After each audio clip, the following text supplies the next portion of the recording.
হাবিব সাহেবের মধ্য দিয়ে আর বাংলার 18 কোটি মানুষের হৃদয়ে এই উপদেষ্টা মন্ডলীর প্রতি সন্দেহই হয়েছে।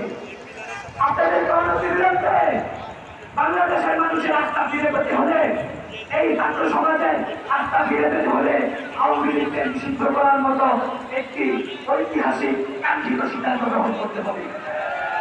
কথা পরিষ্কার, বাইরে ভয়ের কথা পরিষ্কার, কথা পরিষ্কার।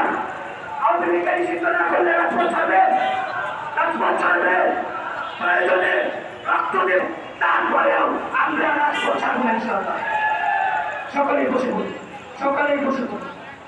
আশপাশের দোকান থেকে যারা পারি আমাদের বাইরের জন্য একটু রাস্তার ব্যবস্থা করে দিই, একটু পানির ব্যবস্থা করে দিই, একটু ফলার ব্যবস্থা করে দিই, একটু নাস্তার ব্যবস্থা করে দিই। এখানে অনেক বাইরে রয়েছে যারা বিগত 2 দিন 3 দিন 1 দিন যাবত বাসায় থাকছে। আমরা গতকালকে এসেছি, আমরা চাই